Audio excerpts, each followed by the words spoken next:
There are moments when love arrives in the most unexpected ways. Three little girls lost their parents in a car crash on a stormy night in rural Oregon.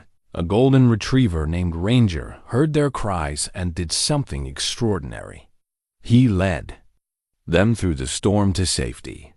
The girls had no family left to take them in. When rescue workers couldn't find anyone, Ranger's owner stepped up. June Morrison was 72 years old and had never raised children. She offered to take the Triplets in for a while. What started as helping out became something beautiful. Through bedtime stories and scraped knees, with Ranger always watching over them, they became a real family. But could an older woman really handle three grieving little girls? Before we jump back in, tell us where you're tuning in from, and if this story touches you, make sure you're subscribed, because tomorrow I've saved something extra special for you. The morning sun filtered through the lace curtains of June Morrison's kitchen, casting delicate patterns across the worn wooden table where she sat with her daily cup of coffee.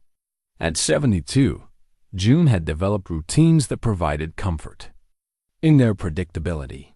The coffee was always Colombian, brewed strong, taken black.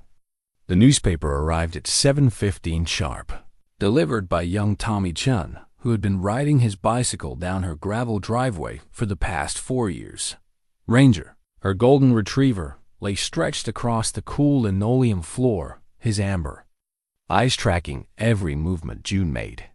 At 8 years old, he remained devoted to her in the way that only dogs can be, complete, unwavering, asking for nothing more than her presence and the occasional scratch behind his ears. His thick coat caught the morning light, turning it the color of warm honey dot. The nursing badge hanging on a small hook beside the refrigerator caught that same light, its silver surface reflecting memories of 37 years spent caring for others. June Morrison, RN, it read in neat black letters. She had retired 5 years ago from St. Mary's Hospital in Bend, where she had worked the night shift for more than 2 decades. The doctors had respected her. The younger nurses had sought her guidance, and patients had requested her by name. But now the badge served only as a reminder of a life that felt both full and somehow incomplete. June had never married, though there had been opportunities. In her 30s, there was Dr. Robert Henley, a kind pediatrician with gentle hands and a laugh that filled rooms. They had dated for 2 years, talking seriously about marriage and children. But Robert wanted to move to Portland, to join a prestigious practice, and June couldn't leave her aging parents who lived just 20 minutes away. By the time her parents passed, her mother first, then her father 2 years later, Robert had married someone else, a nurse from the children's ward who had been happy to follow him wherever his career led. There have been others over the years. Bill Watson, the hardware store owner who brought her flowers every Friday for 6 months. Tom Riley, a widower from church who made her laugh during coffee hour. But somehow, life had always intervened.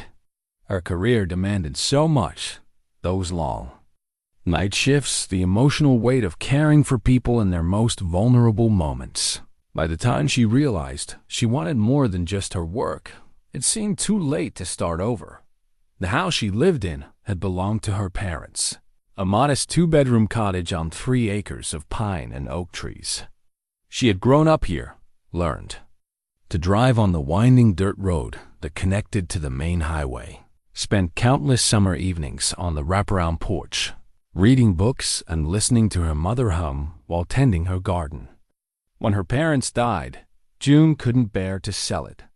Instead, she had made it her own, painting the walls soft blues and greens, replacing her mother's heavy furniture with pieces that felt lighter, more hopeful.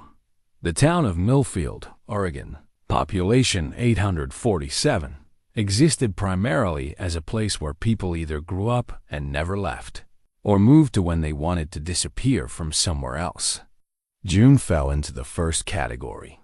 She knew everyone had delivered 3 generations of some families, had watched children grow up and have children of their own. The grocery store clerk, Sarah, always asked about her arthritis. The postman, Frank, stopped to chat about the weather and share town gossip. Dr. Patricia Wells, who had taken over the small medical practice, often called June for advice about difficult cases, thought it was a good life. June often told herself, quiet, useful, peaceful. She volunteered at the library twice a week, read to children during story hour, and helped elderly residents navigate their Medicare paperwork. She tended a small garden where she grew tomatoes, zucchini, and herbs that she shared with neighbors. In the evenings, she sat on her porch with Ranger at her feet, watching the light fade over the mountains and feeling grateful for the simple beauty of it all. But sometimes, in the quiet moments before sleep, June wondered what it would have been like to have children. Not the dramatic, life-changing decision she had always imagined, but the small daily moments packing school lunches, helping with homework, teaching someone to braid their hair or tie their shoes. She had cared for so many children professionally, had been present for first breaths and last words, but she had never experienced the ordinary magic of raising a child day by day. Ranger had filled some of that longing.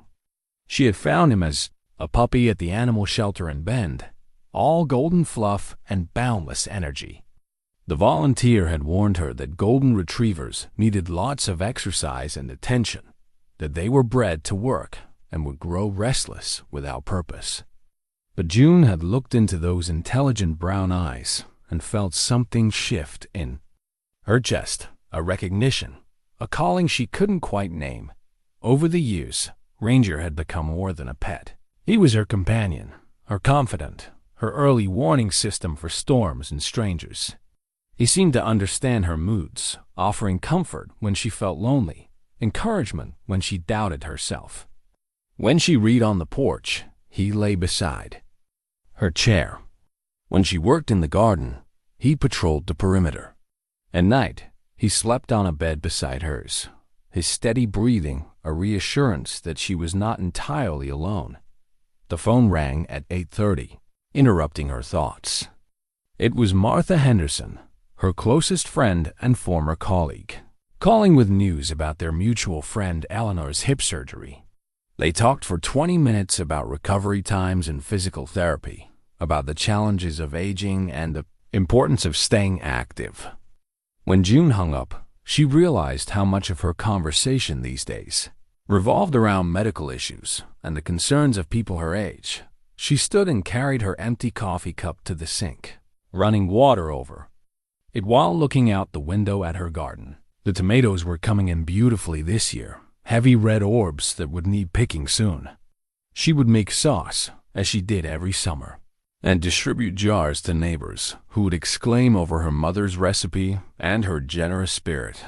Ranger rose and padded over to his food bowl, looking up at her expectantly. His internal clock was as precise as any timepiece: breakfast at 9, a walk at 10, lunch at 1, another walk at 4, dinner at 6. The routine comforted them both, creating a framework around which their days were built. As June measured out his kibble, she found herself thinking about legacy. What would happen to this house, this garden, this carefully ordered life when she was gone?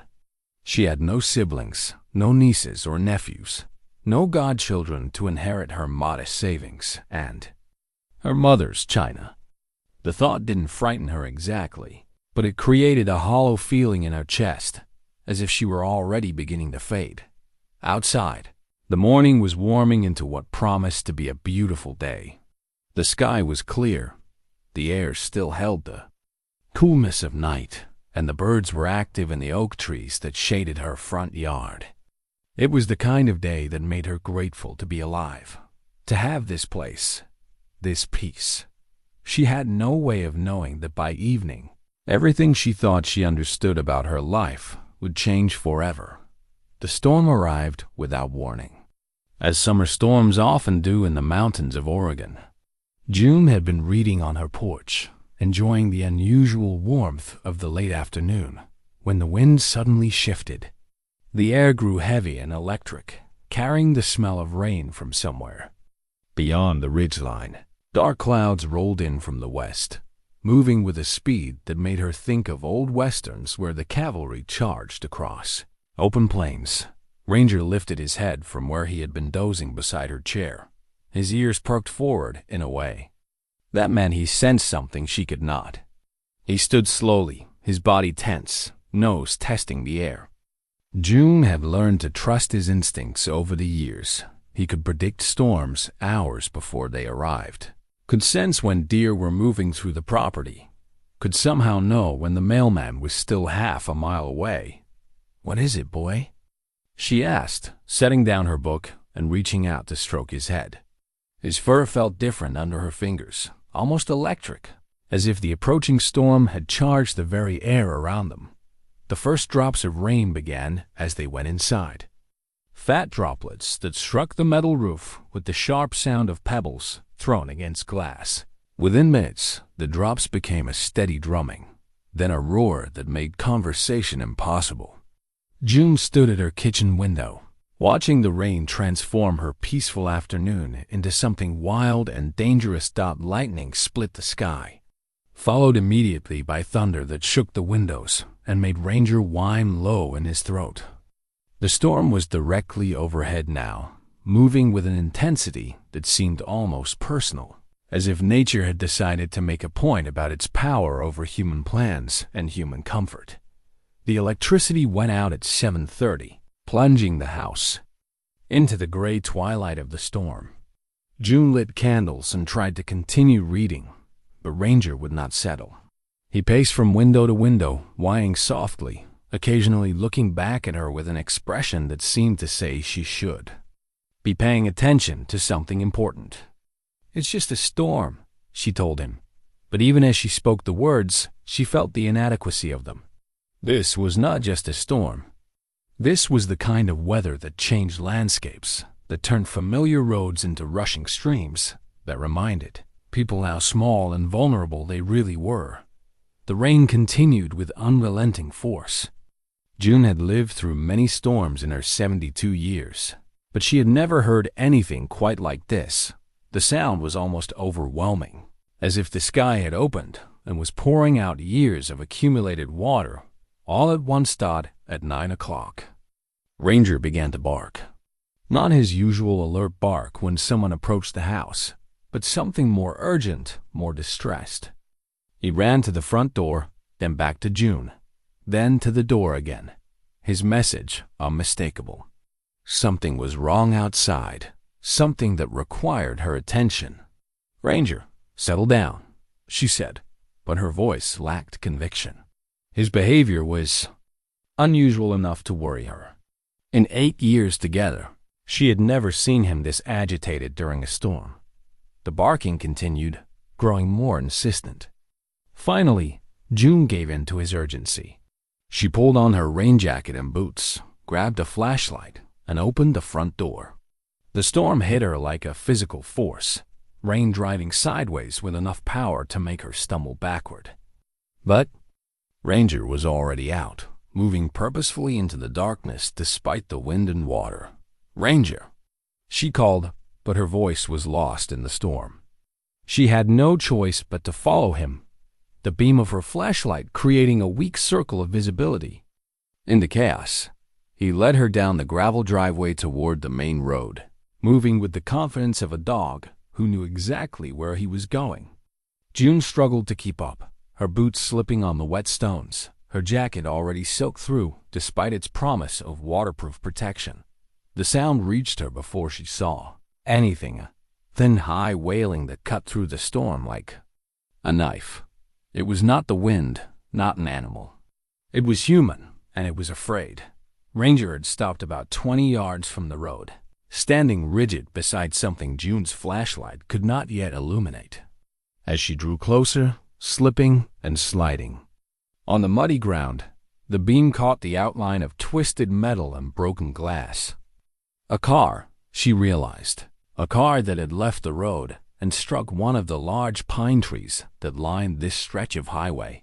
The wailing grew louder as she approached, and now she could distinguish 3 separate voices, high and frightened and calling for help.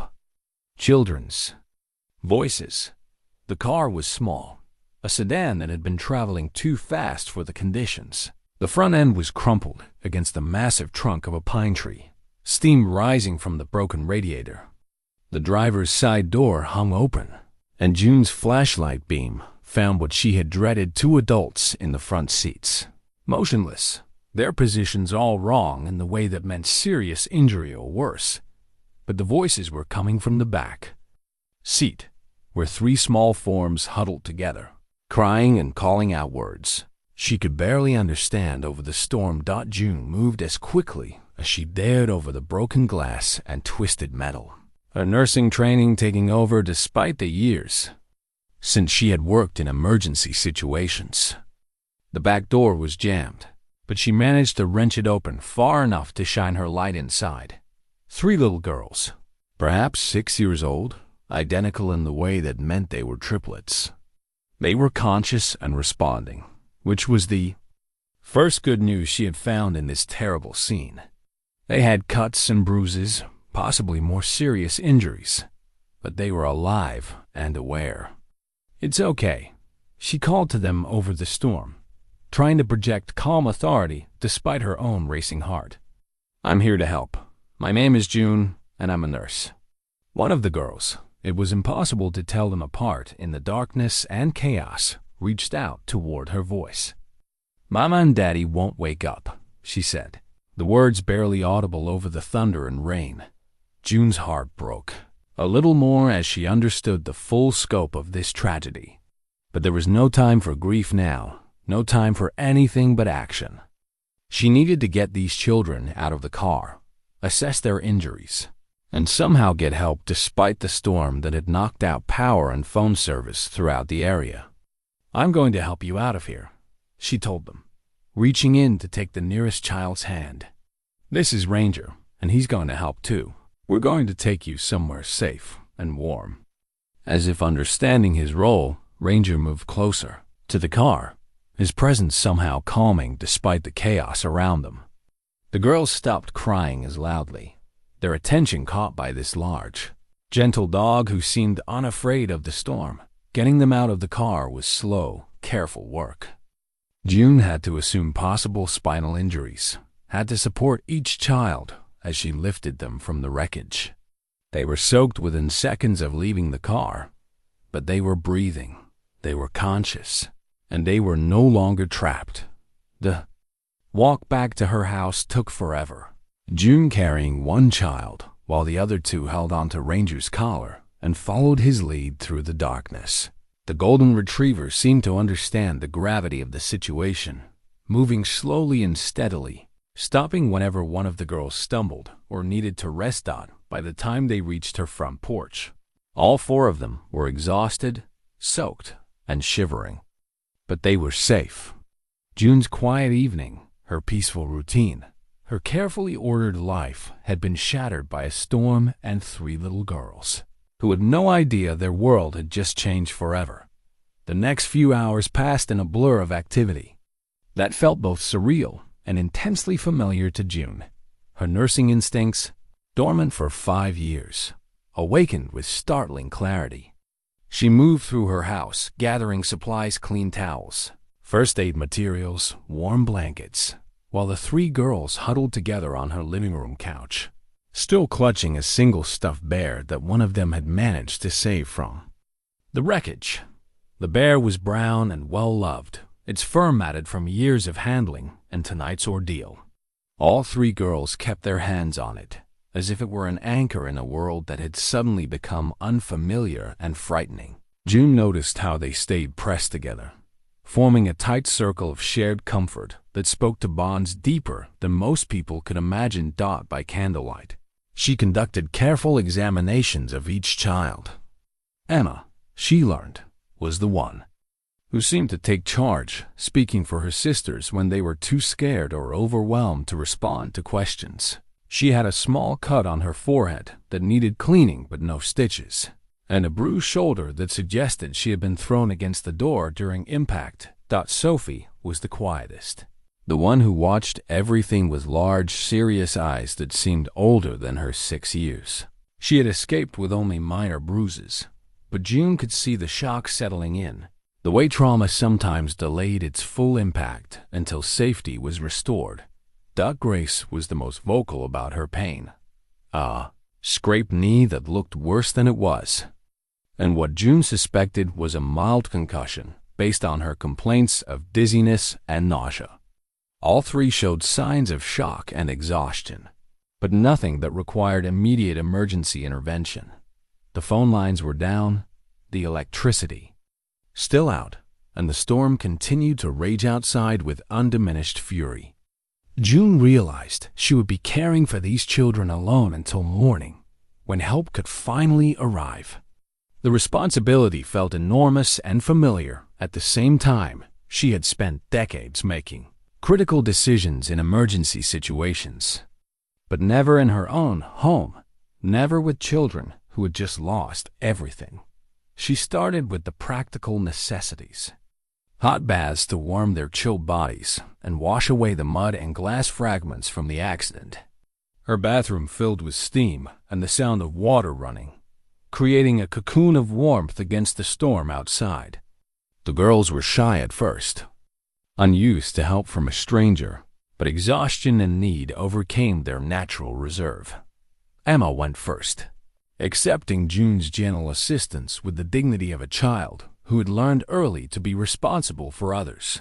As June cleaned the cut on her forehead, Emma asked quiet questions about what would happen next, where they would go, whether someone was looking for them. June answered as honestly as she could, without adding to their fear. Yes, people would be looking for them. Yes, they would be safe here until those people could reach them. No, she didn't know yet what would happen after that. Sophie required more coaxing. She seemed reluctant to let go of the teddy bear, even for the few minutes it would take to get clean. June solved the problem by promising to keep the bear safe on a towel beside the bathtub, where Sophie could see it at all times. The compromise worked, and Sophie gradually relaxed as the warm water eased the tension from her small body. Grace proved to be the most challenging, not because she was uncooperative, but because the concussion symptoms were making her sick and disoriented. June had to support her carefully, monitoring her responses, watching for signs that the injury might be more serious than it initially appeared. But Grace's pupils were equal and reactive, her responses appropriate if slow, and June's experienced assessment suggested they were dealing with a mild injury that would heal with rest and time. Finding clothes for them required creativity. June's spare bedroom contained some items left behind by neighbors' children over the years. A few t-shirts, some small pajamas that Martha's granddaughter had outgrown. Nothing fit perfectly, but everything was clean and dry and warm, which was what mattered most. The girls ate little of the soup and sandwiches June prepared, picking at the food with the listless appetite of children in shock. But they drank the warm milk she offered, and gradually their shivering stopped. Color returned to their faces, and their voices grew stronger as they began to feel safe. It was nearly midnight when June finally got them settled for sleep. They refused to be separated, insisting on sharing the double bed in her spare room, despite there being a daybed available as well. They arranged themselves carefully with the teddy bear in the center, each girl maintaining contact with both the toy and her sisters.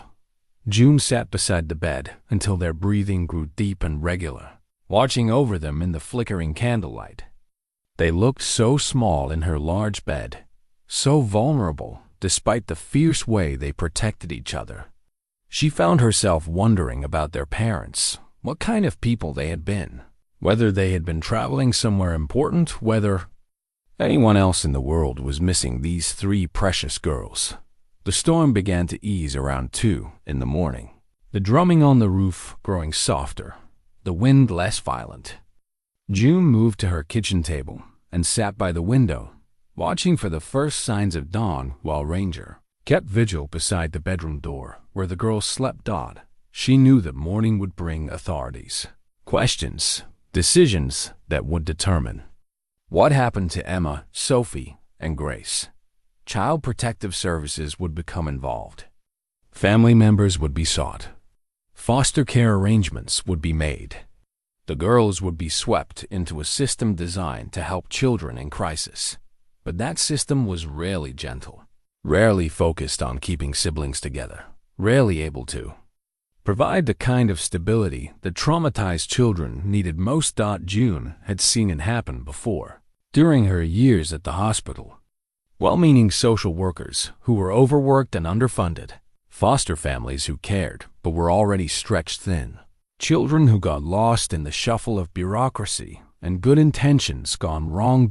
As she sat in the quiet darkness, listening to the storm fade and the girls sleep peacefully for the first time in hours, June Morrison found herself thinking about choices, about the paths not taken in her own life, about the children she had never had, about the ways that life sometimes offered second chances when you least expected them. By the time the sun rose, she had made a decision that would change everything.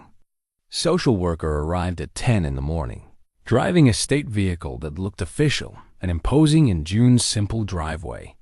Carol Martinez was a woman in her 40s with kind eyes and a briefcase full of forms that would determine the immediate future of 3 little girls, who had lost everything in a single night.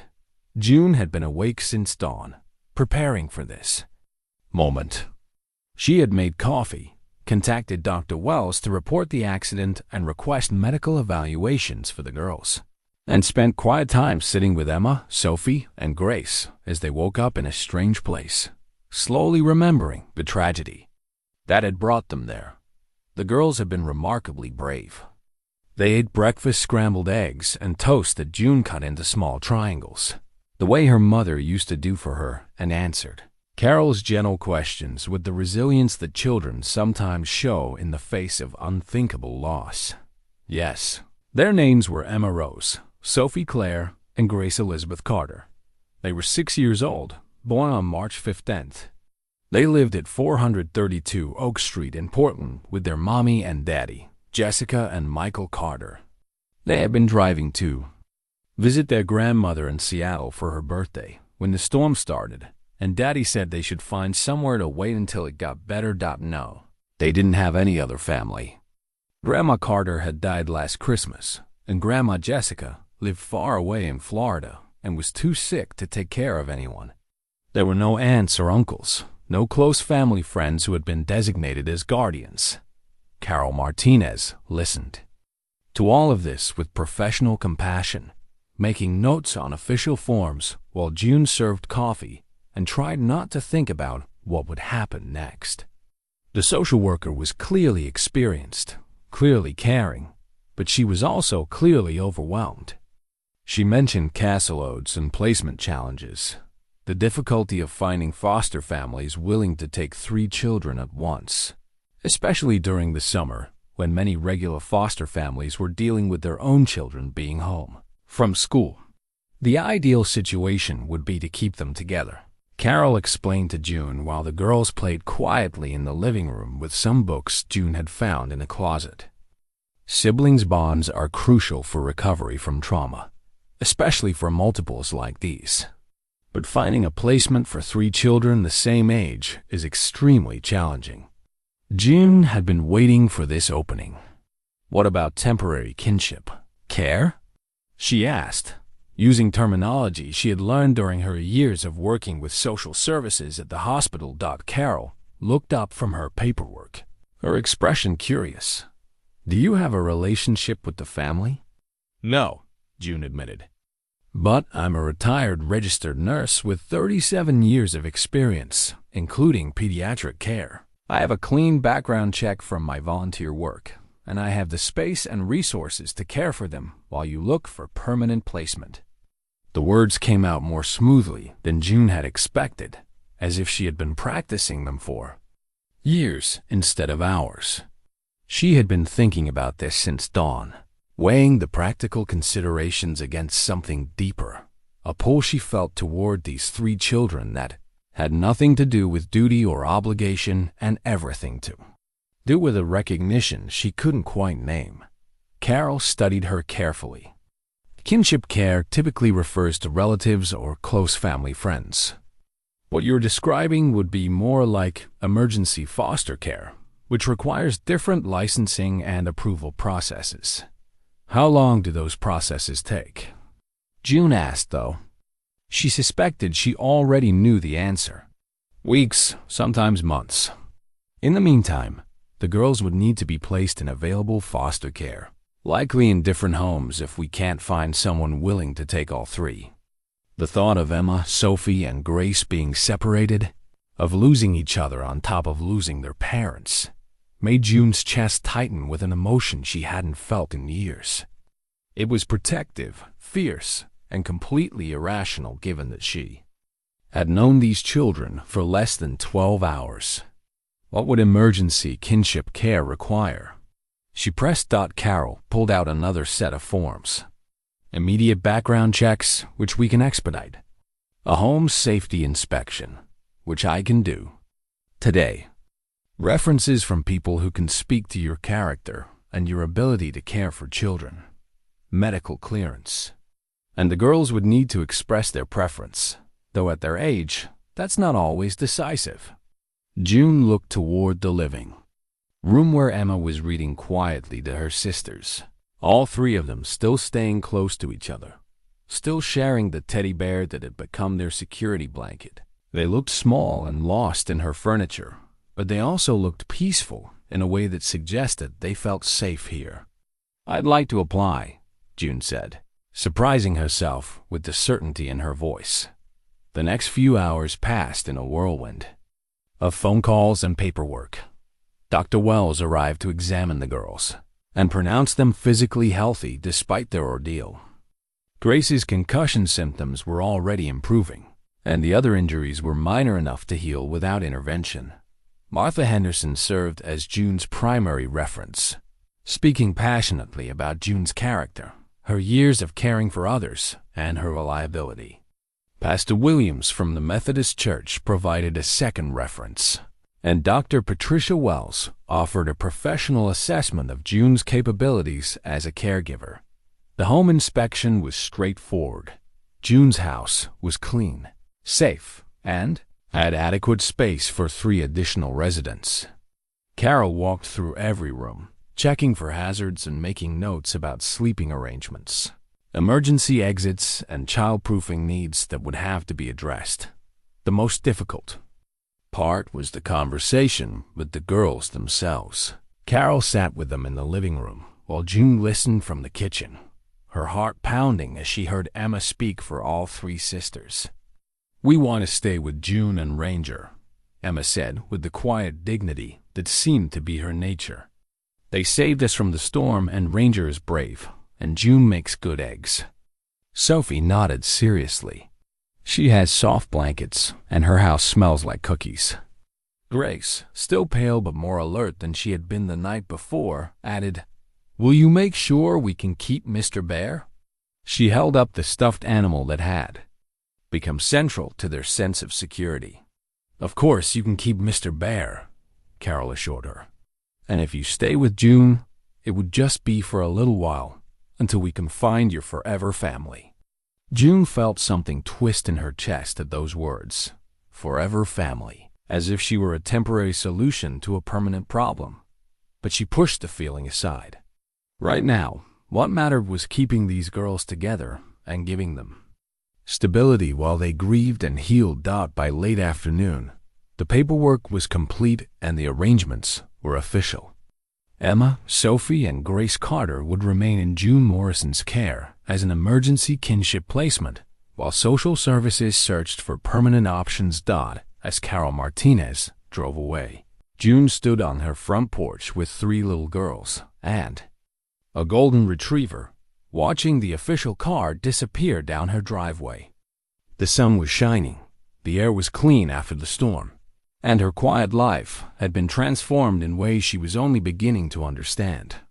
3 weeks into their new arrangement, June discovered that caring for 3 6-year-old girls was nothing like the theoretical knowledge she had gained from child psychology books and well-meaning advice from neighbors. The reality was messier, louder, more exhausting, and more rewarding than anything she could have imagined. The morning routine, alone required military precision. 3 different breakfast preferences. Emma liked her eggs scrambled, but not too soft. Sophie wanted cereal, but only if the milk wasn't too cold. And Grace insisted on toast, cut into triangles with the crusts removed. 3 different brushing styles for 3 different types of hair. 3 different preferences for clothing then had to be negotiated each day. But it was the small discoveries that surprised June most. Emma, the natural leader, was also the most anxious, lying awake at night worrying about things beyond her control. Sophie, quiet and observant, had an artist's eye and spent hours drawing pictures of their new life with careful attention to detail. Grace, the most openly emotional, was also the most resilient, bouncing back from setbacks with a cheerfulness that seemed almost magical. The family portrait Sophie drew during their second week together hung now on June's refrigerator, held in place with magnets shaped like strawberries. In the picture, June was tall and smiling, wearing the blue dress the girls liked best. Ranger took up a significant portion of the paper, his golden coat rendered in careful yellow strokes. The 3 girls stood between June and Ranger, holding hands, with Mr. Bear prominently featured in the center of the group. What struck June most about the drawing was how Sophie had included details that spoke to their sense of belonging. The specific pattern of curtains in the living room window, the wind chimes on the front porch, the vegetable garden where they had helped her pick tomatoes. This wasn't just a picture of people who happened to be living together. This was a picture of a family. School enrollment had been one of June's greatest concerns. The girls had been attending kindergarten in Portland, but that seemed like a lifetime ago. Millfield Elementary was small, only 43 students in grades K-8, but the principal, Mrs. Janet Foster, had been accommodating about mid-year enrollment and understanding about the girls' special circumstances.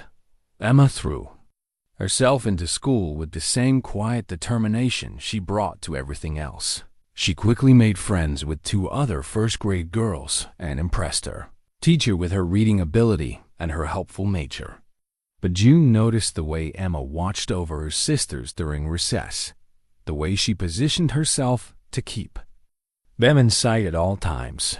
Sophie's adjustment was more gradual. She preferred to observe before participating, spending her first week sitting quietly during group activities and speaking only when directly addressed. But her teacher, Miss Rodriguez, recognized her artistic talent and began giving her special projects, drawing pictures for the classroom bulletin board, helping to illustrate stories during reading time. Grace struggled most with the transition. She was impulsive and emotional, traits that had been manageable in the protective environment of June's home, but proved challenging in a classroom setting. She had meltdowns when activities didn't go as expected, difficulty sharing materials with other children, and a tendency to seek constant reassurance from adults.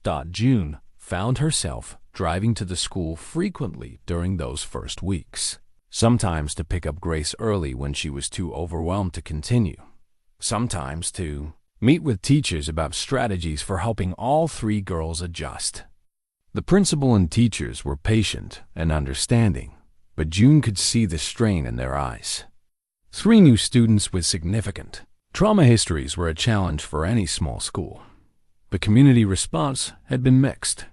Many neighbors rallied around June with offers of help, donations of children's clothing and toys, and invitations to family-friendly activities. Mrs. Chun from the grocery store always had a smile and a piece of candy for the girls. Tom Williams, the retired teacher who lived down the road, offered to help with homework. Dr. Wells made house calls to check on their progress and refused to accept payment. But there were also the whispers, the sideways glances, the well-meaning comments that carried undertones of judgment. Isn't June a little old to be taking on such a big responsibility? Those poor children, losing their parents and then being placed with someone who's never raised children. I wonder if she really understands what she's gotten herself into. June tried not to let the criticism affect her, but there were moments, usually late at night, when she was finally alone with her thoughts, when she wondered if the doubters were right.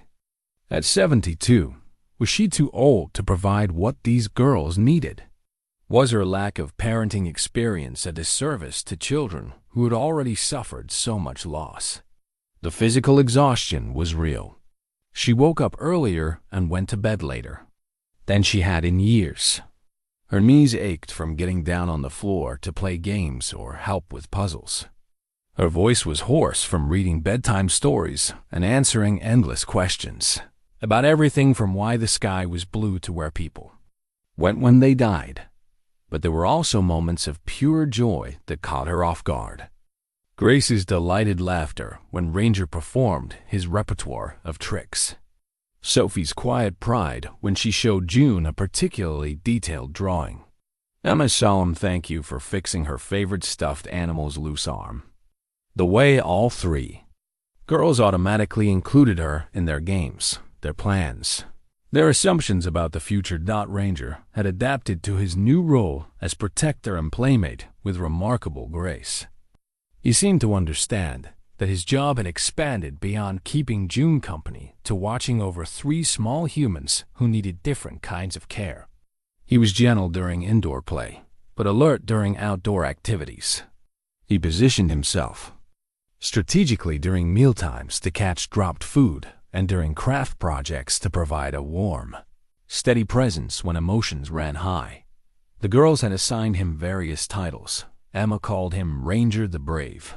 Sophie drew pictures of him wearing superhero capes, and Grace had decided he was the best dog in the whole universe and maybe other universes too. But it was during the 5th week that June faced her greatest challenge yet, one that made her question whether she truly understood what she had committed to. The call came from Emma's teacher at 11 in the morning. Emma had been found crying in the school bathroom, refusing to come out, saying she was too tired to pretend anymore. When June arrived at the school, she found her eldest charge curled up in the nurse's office, her usual composure completely shattered. "I can't do it anymore, Grandma June," Emma whispered as June held her close. "I can't take care of everyone. I'm just a kid, but I feel like I have to be the grown-up all the time." The revelation hit June like a physical blow. In her focus on providing stability and routine, she had missed the burden Emma had been carrying, the weight of responsibility that no 6-year-old should bear.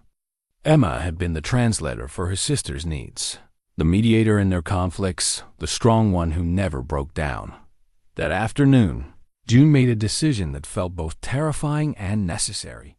She called Carol Martinez and asked for a referral to a child psychologist who specialized in trauma and sibling dynamics. She also reached out to Martha Henderson, Dr. Wells, and Pastor Williams, acknowledging that she needed more support than she had initially realized.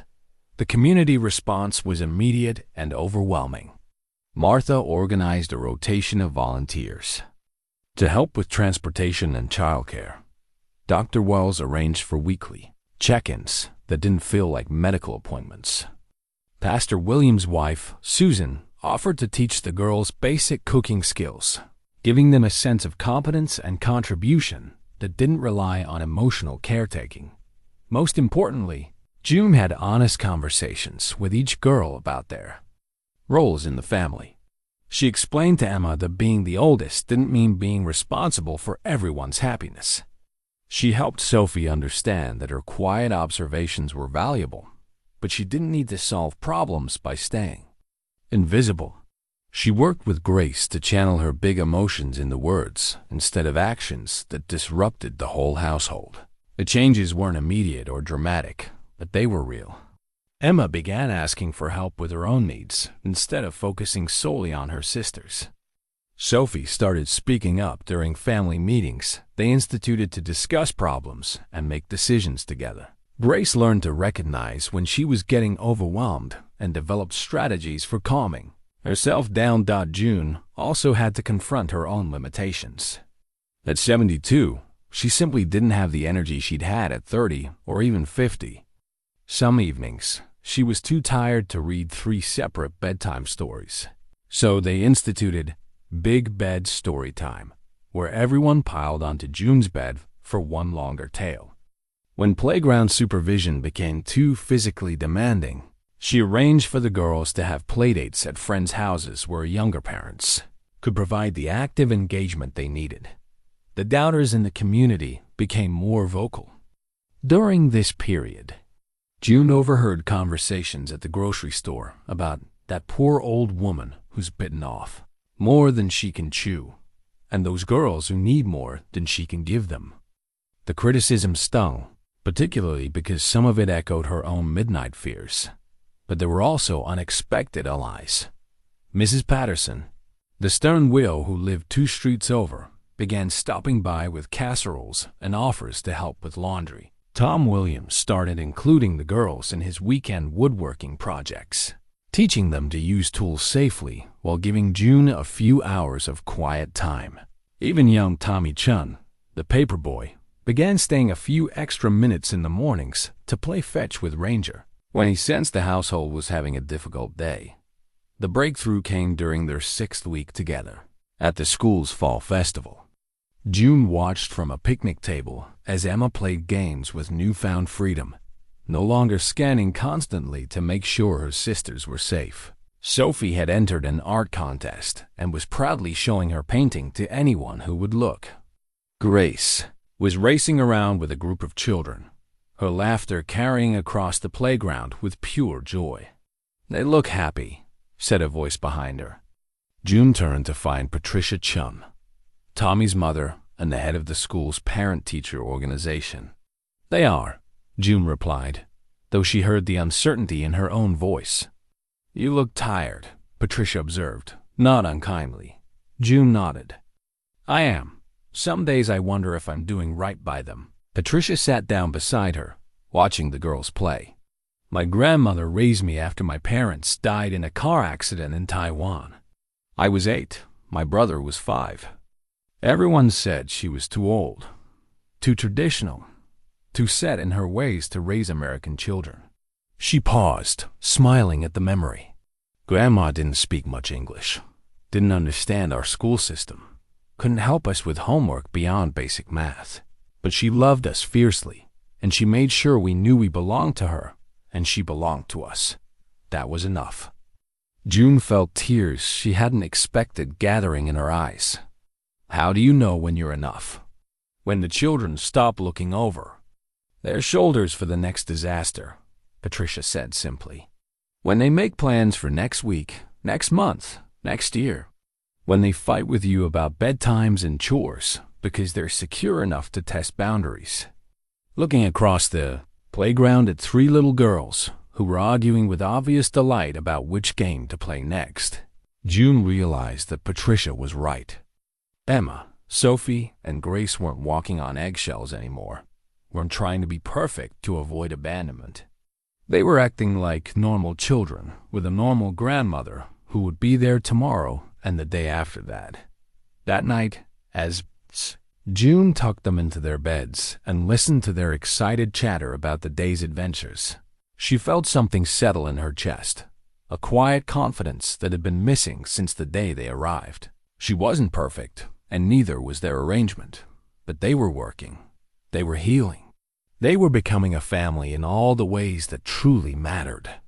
The crisis came during the 4th week, on a Tuesday afternoon that had started like any other. June had picked up the girls from school and was helping them with homework at the kitchen table when Grace suddenly threw her pencil across the room and began sobbing with an intensity that seemed to come from somewhere deep and broken inside her. "I want my mommy," she wailed, the words torn from her throat with such raw pain that June felt her own heart crack. "I want to go home. I don't want to be here anymore." Emma and Sophie froze, their own carefully maintained composure threatening to crumble in the face of their sister's anguish. Emma reached for Grace's hand, but Grace pulled away, her small body rigid with grief and anger. "Mommy said she would always take care of us," Grace continued, her voice rising to a pitch that made Ranger whine and pace anxiously around the table. She promised. She said she would never leave us. But she did. She left us, and now we're stuck here with strangers, and everything is wrong.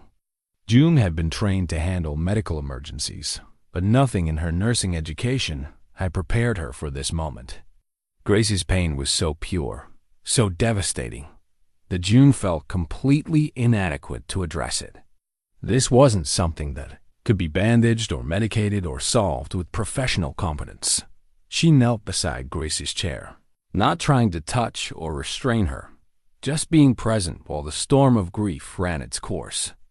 The other girls watched with wide, frightened eyes, and June realized that this breakdown had been building for weeks. All three girls had been holding themselves together through sheer will, but the facade was finally cracking. "You're right," June said quietly when Grace's sobs began to subside into hiccups.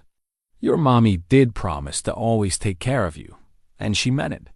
She loved you more than anything in the world." Grace looked up at her with eyes that seemed too old for her 6-year-old face.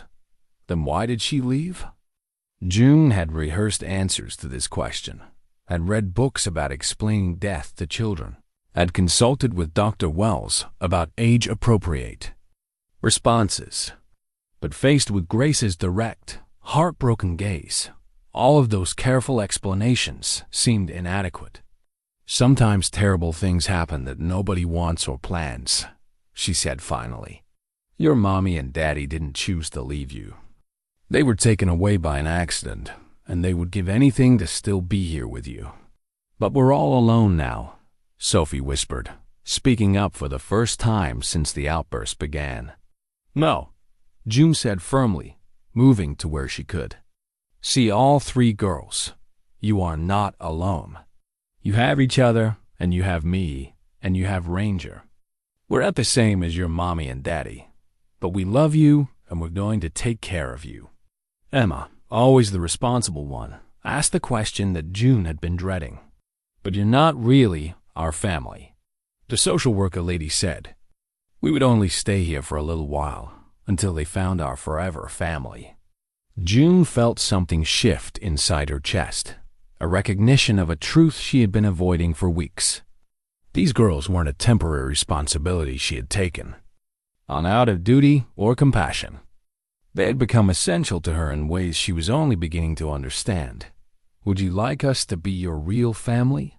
she asked, the words coming out before she had fully processed the enormity of what she was offering. The silence that followed was profound. Emma stared at her with surprise and hope. Sophie stopped crying and tilted her head as if she hadn't heard correctly. Grace looked suspicious, as if this might be another promise that adults couldn't keep. "Do you mean it?" Emma asked finally. "Would you want to keep us forever?" June looked around her kitchen table at three little girls who had lost everything and somehow found their way to her. She thought about her quiet life, her carefully maintained routines, her assumptions about what the rest of her years would look like.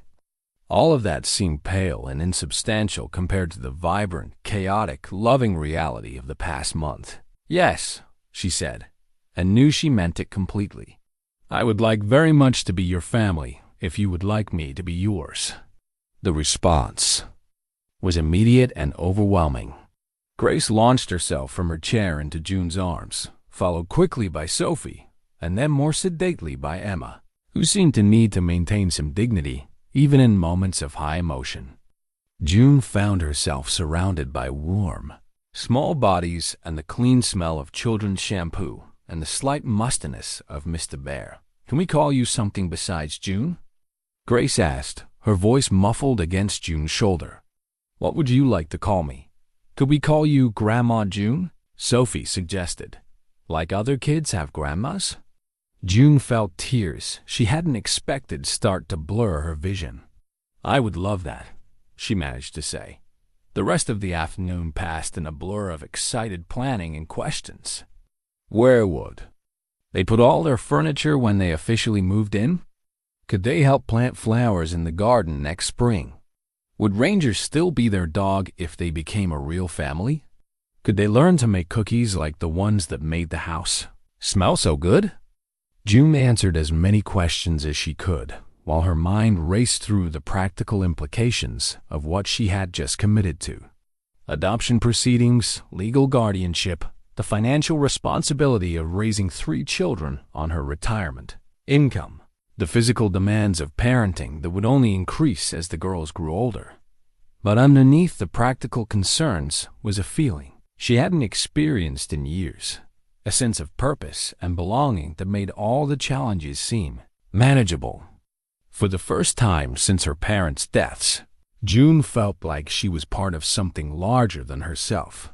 That evening, after the girls were asleep, June sat at her kitchen table with a cup of tea and began making lists.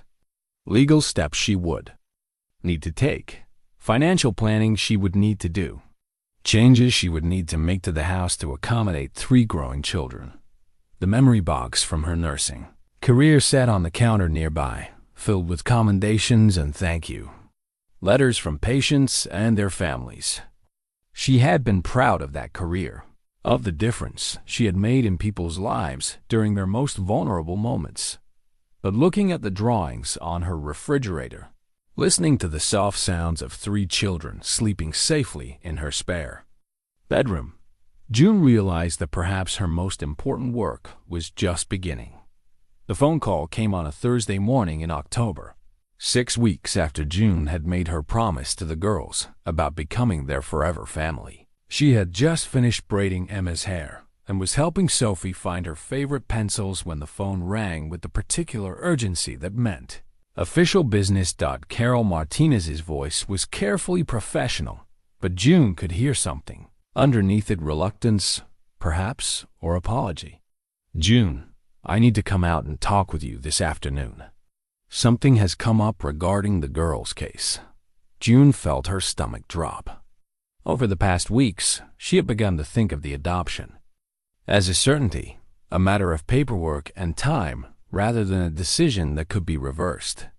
She had spoken with lawyers, filled out forms, undergone more extensive background checks.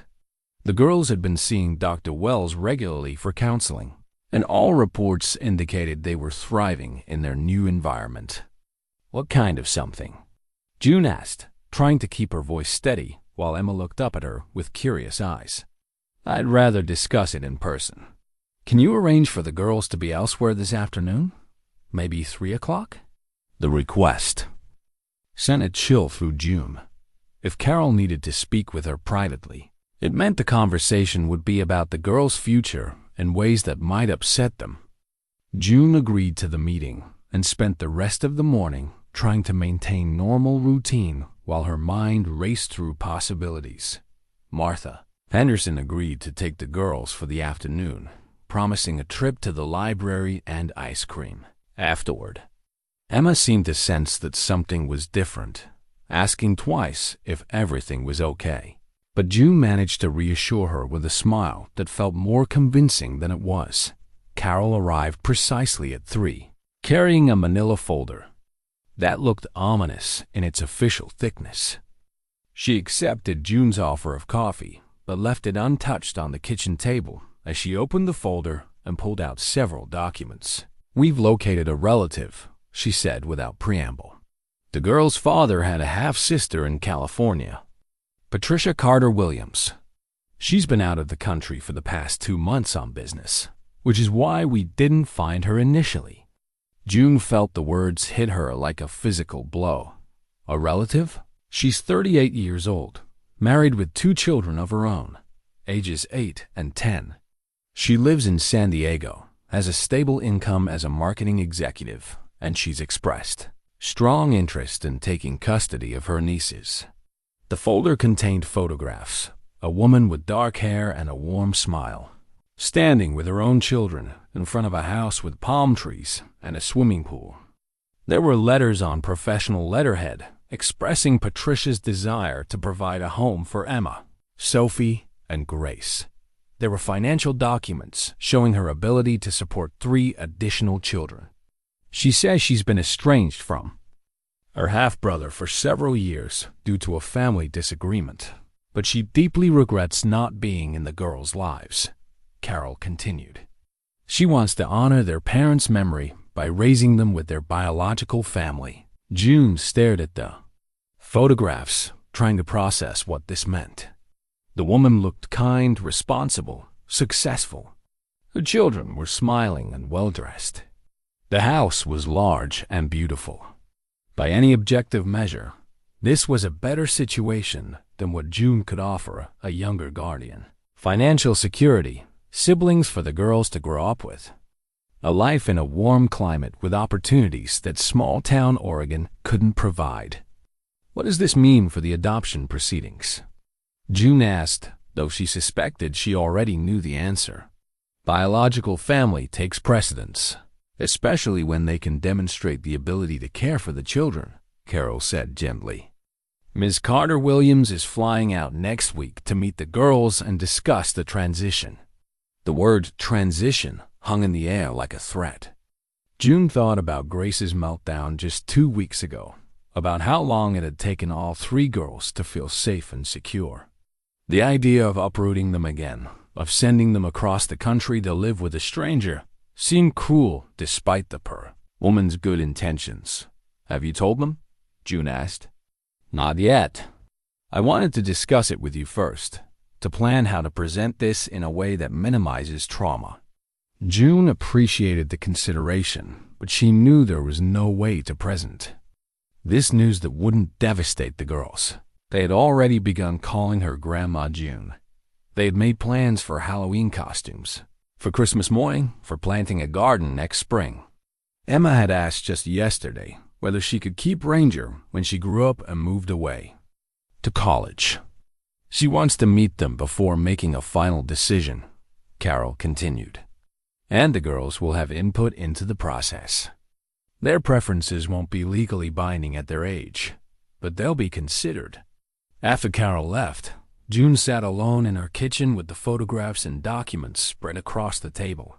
Patricia Carter-Williams looked like a good person, someone who would love the girls and provide them with opportunities June couldn't match. Her own children looked happy and well-adjusted, suggesting she was a capable mother. But June thought about the way Emma still had nightmares sometimes, and came to her room in the middle of the night, seeking comfort from someone who had become her anchor in an uncertain world. She thought about Sophie's latest drawing, which showed all of them decorating a Christmas tree together.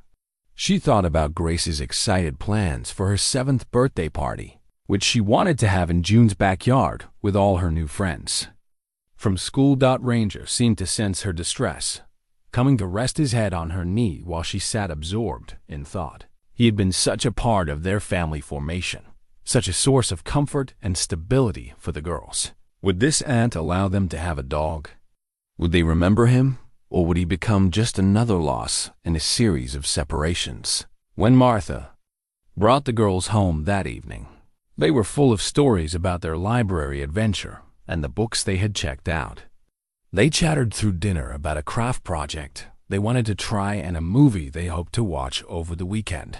Their enthusiasm and happiness made June's heart ache with the knowledge of what she would have to tell them. She waited until after their baths, when they were settled in their pajamas with Mr. Bear and their bedtime books. The evening routine had become sacred stories read in the big chair by the window, prayers whispered in the gathering darkness, kisses and promises that tomorrow would be another good day.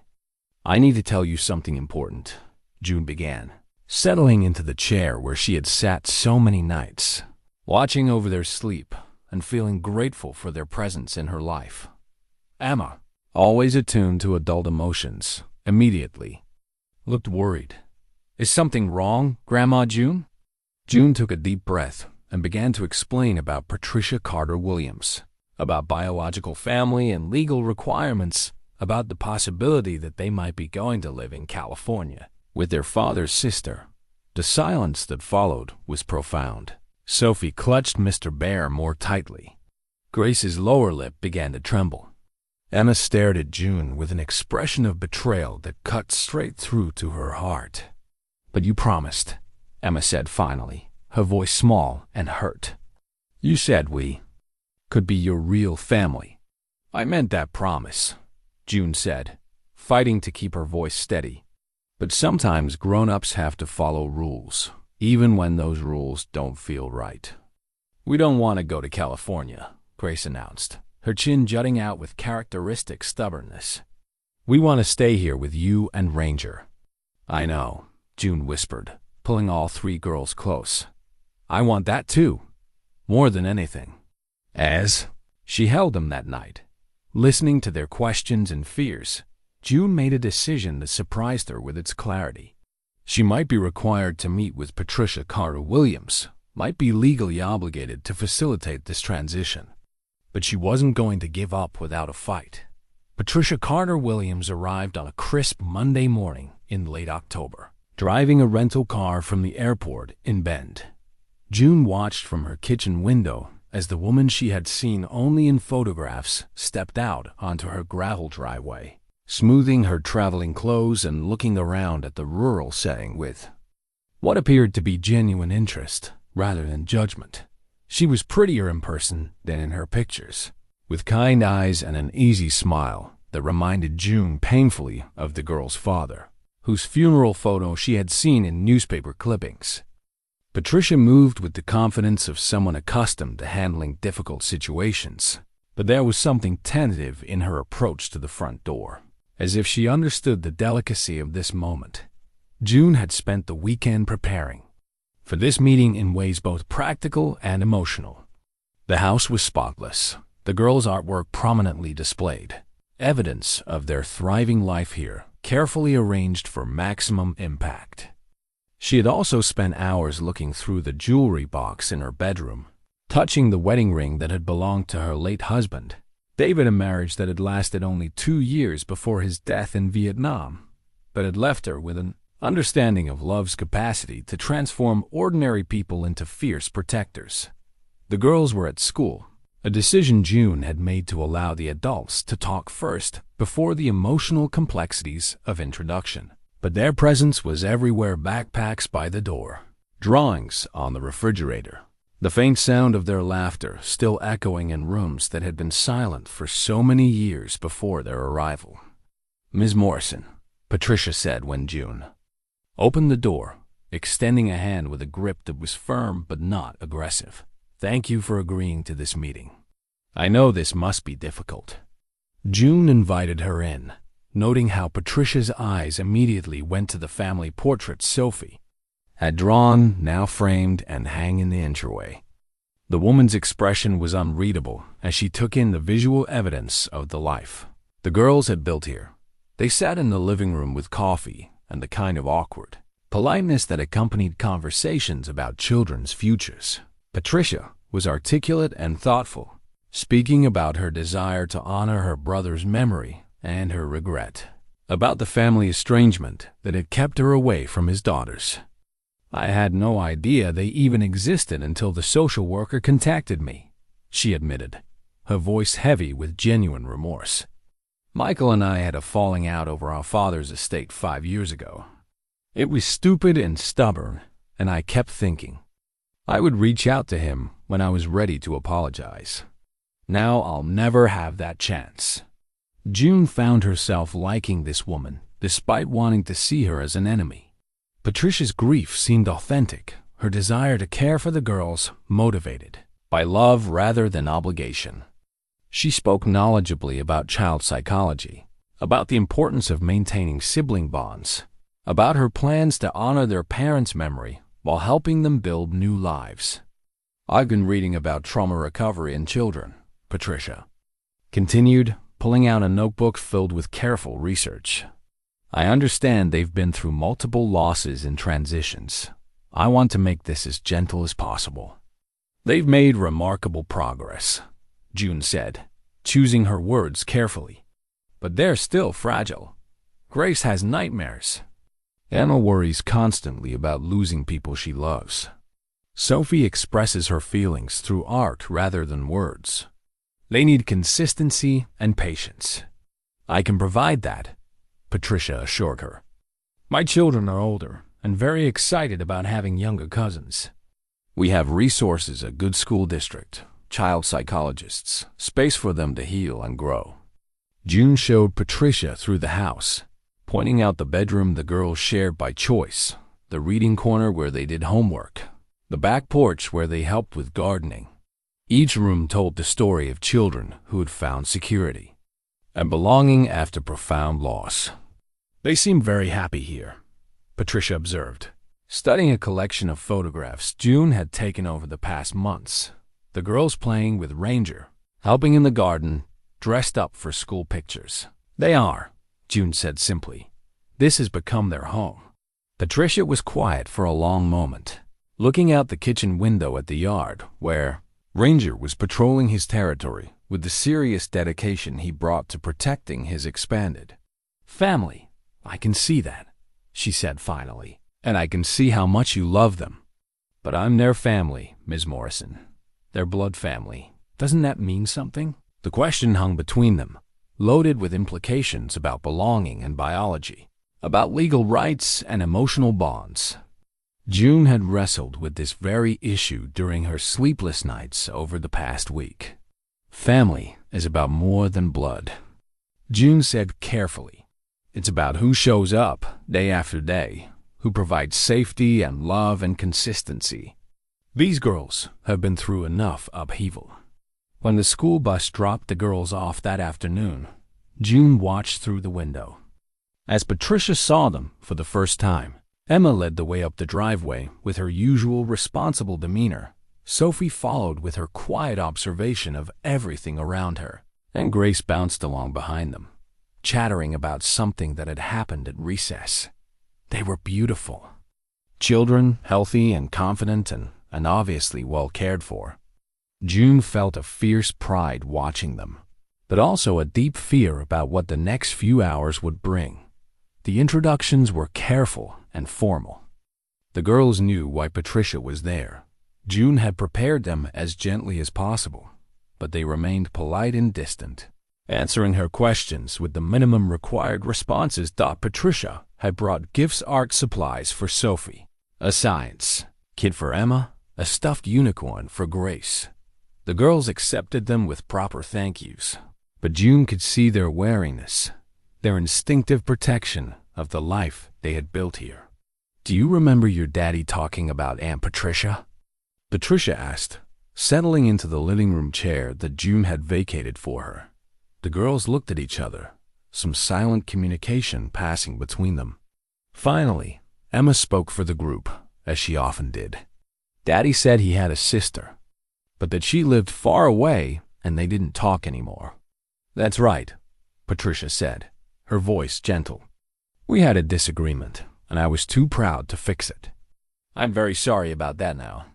Over the next 2 hours, Patricia tried to connect with each girl individually. She admired Sophie's drawings and asked thoughtful questions about her artistic process. She engaged Emma in conversation about school and books, showing genuine interest in her academic achievements. She played a gentle game with Grace, following the child's lead in building an elaborate story about unicorns and princesses. But June could see the strain in all three girls. They were performing politeness, going through the motions of interaction, while their real selves remained carefully guarded. When Patricia suggested they might like to visit her in California, to see her house and meet her children, the silence was telling. "We can't leave, Ranger," Grace said finally, the first genuine emotion she had shown since Patricia's arrival. "He's our dog, and he saved us from the storm." "And we can't leave Grandma June," Sophie added quietly. "She takes care of us." Emma said nothing, but her hand found June's, small fingers intertwining with aged ones in a gesture that spoke louder than words. Patricia's smile faltered slightly, and June saw something shift in her expression, the recognition that this would not be the simple family reunion she had perhaps envisioned. "I understand you love it here," Patricia said carefully. "But I'm your family too, your daddy's family. Don't you want to learn about where you came from?" "We know where we came from," Emma said with unusual firmness. "We came from the storm, and Ranger found us, and Grandma June kept us safe." That evening, after Patricia had returned to her hotel, June sat with the girls as they processed the day's events. They were quieter than usual, more clingy, as if Patricia's presence had reminded them how precarious their security really was. "She seems nice," Emma said diplomatically, ever the peacemaker. "She has pretty hair," Sophie offered. Grace was more direct. "I don't want to go live with her. I want to stay here forever and ever." June held them close, breathing in the familiar scent of their hair, feeling the weight of their trust and the magnitude of what she might lose. Tomorrow, they would meet with Carol Martinez to discuss next steps. Soon, they would be official. Decisions made about their future decisions that might tear apart the family they had all worked so hard to build. That night, June lay awake staring at the ceiling, David's wedding ring heavy in her palm. She thought about courage and love, about the difference between what was legally right and what was actually right. By morning, she knew what she had to do. The courthouse in Bend was larger and more imposing than June had expected. Its marble floors and high ceilings, creating an atmosphere of formal authority that made her feel small and uncertain.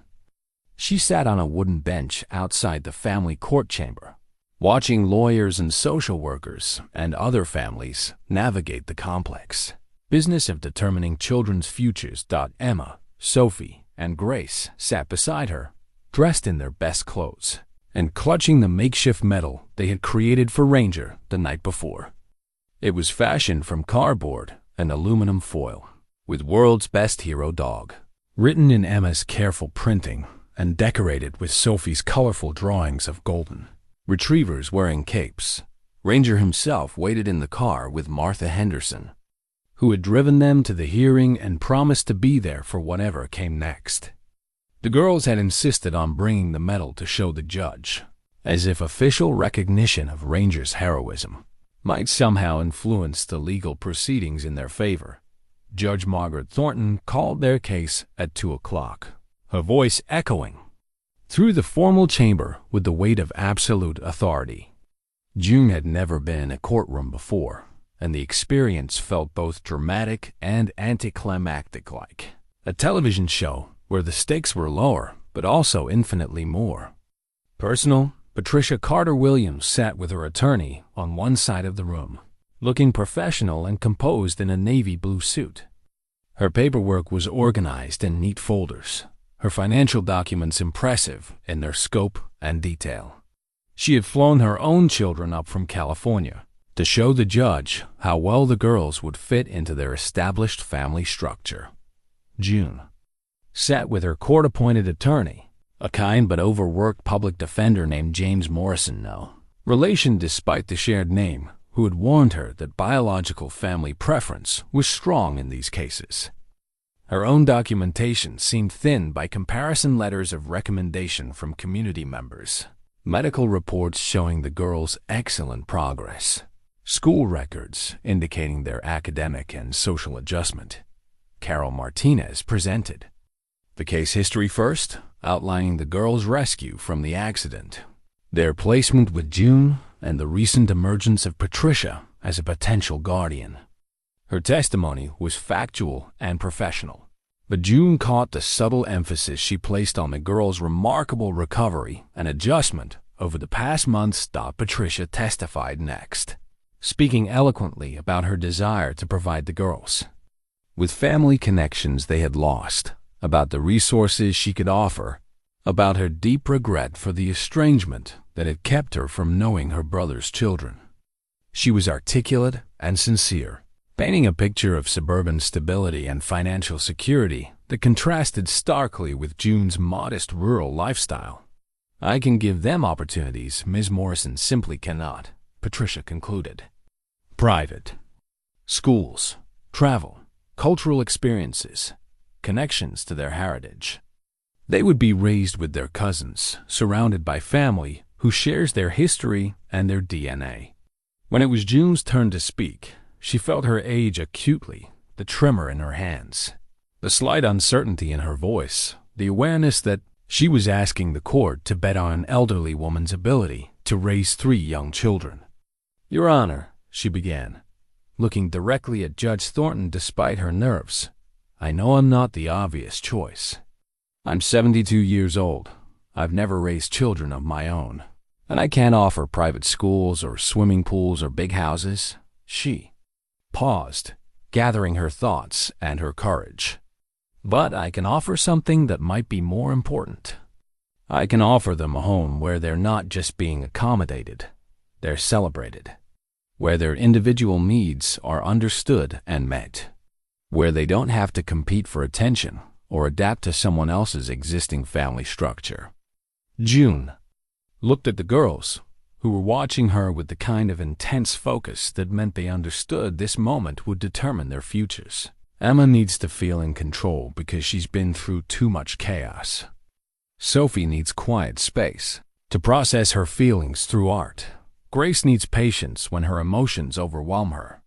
These aren't problems to be managed. They're part of who these children are, and they deserve a home that sees their sensitivity as strength, not inconvenience. She turned back to the judge. "I may not be able to give them everything Miss Carter-Williams can offer, but I can give them something she can, a home where they came first from day one, where every decision is made with their healing and happiness as the primary consideration." Judge Thornton made notes throughout June's testimony, her expression neutral but attentive. When June finished speaking, the judge turned to the girls themselves. "Emma, Sophie, and Grace," she said in a gentler voice than she had used with the adults, "I know this is scary, but I need to ask you some questions about what you want. Do you understand that both Ms. Morrison and Miss Carter-Williams want to take care of you?" Emma nodded solemnly. "Yes, Your Honor." "Can you tell me how you feel about living with each of them?" Emma stood up from her seat with the careful dignity she brought to important moments. Her small hand smoothed down her dress as she approached the judge's bench. Judge Thornton had asked the bailiff to bring over a small step stool so the girls could be seen more easily, a gesture that somehow made the formal proceedings feel more human. "Your Honor," Emma began, her voice clear despite the magnitude of the moment. "We know Aunt Patricia is nice, and she has a pretty house, and she's our daddy's family." She paused, looking back at her sisters for support, then continued with the kind of profound simplicity that only children can achieve.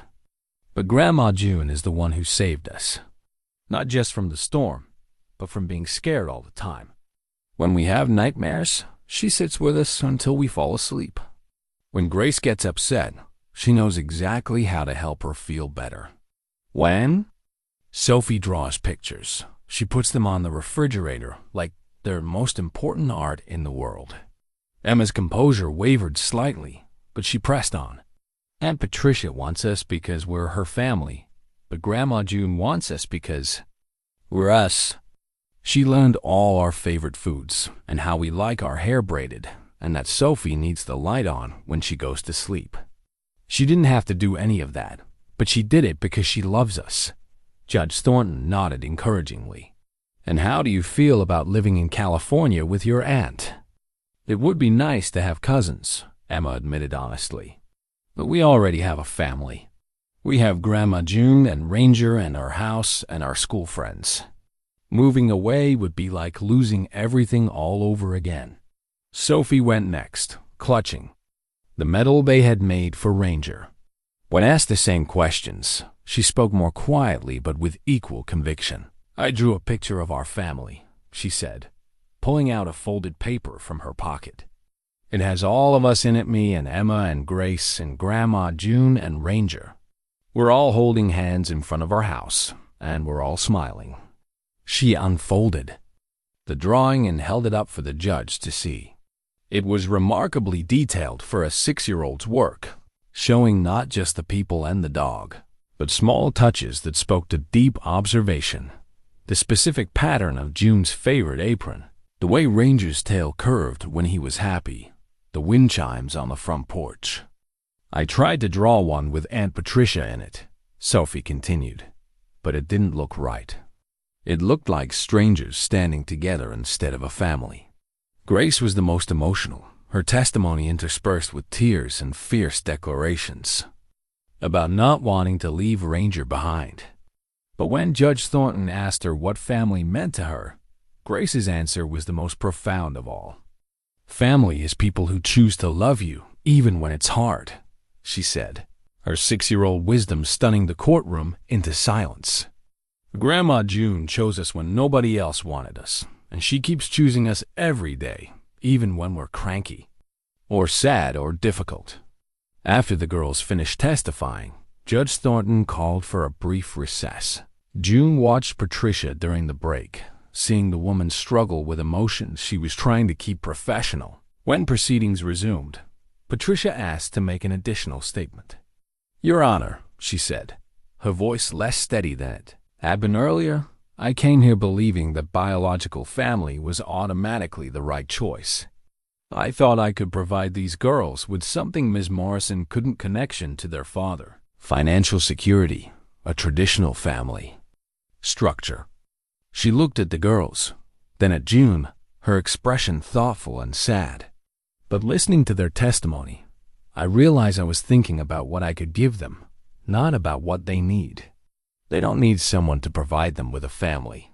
They already have one."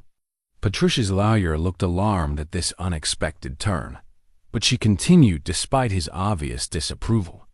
"These children have been through enough loss and transition.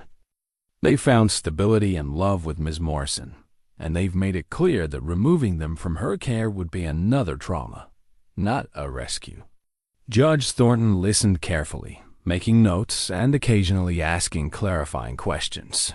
When all testimony was complete, she announced she would render her decision after a brief deliberation. The 20 minutes that followed felt like hours. June sat holding the girls' hands while they whispered anxiously among themselves. Patricia remained composed but looked strained. The courtroom was filled with the kind of tense silence that accompanies life-changing moments. When Judge Thornton returned, her expression was serious but not unkind. She looked at each person in the courtroom before beginning to speak, her words measured and deliberate. "This case represents the conflict between legal preferences and actual circumstances, between what we assume is best and what evidence shows us is actually working." June felt her heart pounding so hard she was certain everyone could hear it. After careful consideration of all testimony and evidence, this court awards permanent guardianship of Emma Rose, Sophie Claire, and Grace Elizabeth Carter to June Morrison, with provisions for ongoing contact with Patricia Carter Williams as extended family. The girls erupted in cheers and tears, launching themselves at June with such force that she nearly fell from her chair. Even the court reporter was smiling as the bailiff called for order in a courtroom that had just witnessed something rare, a legal decision that perfectly aligned with emotional truth. 6 months after the custody hearing, June stood in her backyard on a warm spring morning, watching Emma, Sophie, and Grace help Martha Henderson plant the vegetable garden they had planned. Through the long winter months, the girls moved with the confident ease of children who knew exactly where they belonged, their voices mixing with Martha's gentle instructions and Ranger's occasional bark of supervision. The legal adoption had been finalized in February, making their family official in the eyes of the law as well as their hearts. The girls now carried June's last name hyphenated with their birth name, Emma, Sophie, and Grace Carter Morrison, a compromise that honored both their past and their present. The new family photo sat in a place of honor on the mantelpiece, replacing the solitary portraits that had decorated June's home for so many years. In it, 4 faces smiled at the camera with the particular joy that comes from knowing you are exactly where you're supposed to be. Ranger sat regally in the center, wearing the hero medal the girls had made for him, his golden coat gleaming in the photographer's lights. The house itself had undergone subtle transformations to accommodate its expanded population. The spare bedroom now belonged officially to the girls. With 3 beds, they had finally consented to sleep in separately, though they still gathered together during thunderstorms or when one of them had a bad dream. June's kitchen table had been extended to seat 4, and her refrigerator had acquired a second layer of artwork, school papers, and permission slips that marked the busy rhythm of family life. Patricia Carter Williams had kept her promise to maintain contact, sending birthday cards and Christmas gifts, calling once a month to check on the girls' progress. The relationship was still somewhat formal, but it was growing warmer as Patricia learned to be an aunt rather than a potential guardian. She had visited twice, bringing her own children to meet their cousins, and the girls were slowly building connections that honored their father's memory without threatening their sense of home. The community of Millfield had embraced their unconventional family with characteristic rural acceptance. Dr. Wells continued to marvel at the girls' psychological recovery, attributing their resilience to the stability and love they had found with June. Their teachers reported excellent academic progress and strong social adjustment. The librarians saved new children's books for them, and the postal worker always had a kind word about their artwork displayed in the front window. June herself had changed in ways both visible and profound. Her hair, which she had worn in the same practical style for decades, now showed the effects of 3 children who liked to braid and decorate it during quiet evenings. Her schedule, once predictable and solitary, now revolved around school events, birthday parties, and the 1,000 small emergencies that came with raising active children. But the most significant change was less tangible, the sense of purpose. That filled spaces in her heart she hadn't even realized were empty. The question of legacy that had troubled her quiet evenings was answered now in ways she could never have imagined. She was not just keeping these children safe and fed. She was raising future teachers, artists, leaders, mothers. She was giving them the foundation they would carry forward into their own adult lives and pass on to their own children.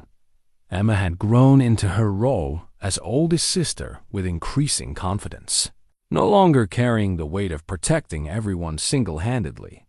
She had joined the school choir and discovered a love for mathematics that her teacher thought might lead to engineering someday. Her nightmares had decreased to occasional occurrences, and she had learned to ask for help when she felt overwhelmed. Sophie's artistic talents had flourished under June's encouragement and the school's recognition. Her drawings had evolved from simple family portraits to complex scenes that told stories and captured emotions. She was still quiet by nature, but she had found her voice through art and was no longer afraid to share her thoughts when they mattered. Grace had channeled her intense emotions into dramatic play and storytelling, entertaining the family with elaborate tales that usually featured brave princesses, magical dogs, and wise grandmothers who saved the day. Her impulsiveness had mellowed into creativity, and her meltdowns had transformed into passionate discussions about fairness and feelings. All 3 girls showed the kind of emotional intelligence that comes from early trauma transformed into strength through love and security. They were more empathetic than their peers, more aware of other people's feelings, more grateful for small kindnesses. They had learned that families could be created as well as born, that love was a choice as much as a feeling. That home was wherever people cared enough to make you feel safe. Ranger, now 8.5 years old, had settled into his role as guardian and companion with the satisfaction of a working dog who had found his true purpose. He was gentler with the girls than he had ever been with adults, seeming to understand their particular vulnerabilities. He still slept beside June's bed, but he made regular rounds to check on his charges, and his protective instincts remained as sharp as the night he had led June through the storm to find 3 frightened children dot as June watched her granddaughters 4. That's how she thought of them now, laughing over the seedlings they were planting. She reflected on the unexpected ways that life could change direction. A year ago, she had been a solitary woman marking time until the end of her story. Now she was in the middle of her most important chapter, raising children who would carry her influence into futures she couldn't imagine. The storm that had seemed so destructive that night in June had been, she realized, the force that brought them all together. Sometimes the things that appeared to be disasters were actually invitations to a different kind of life, one richer and more meaningful than anything that had come before. The garden they were planting would feed them through the summer and fall, but the love they had cultivated would nourish them for generations to come. In the end, June thought, that was the most any family could hope for, to be the place where love took root and grew strong enough to weather any storm.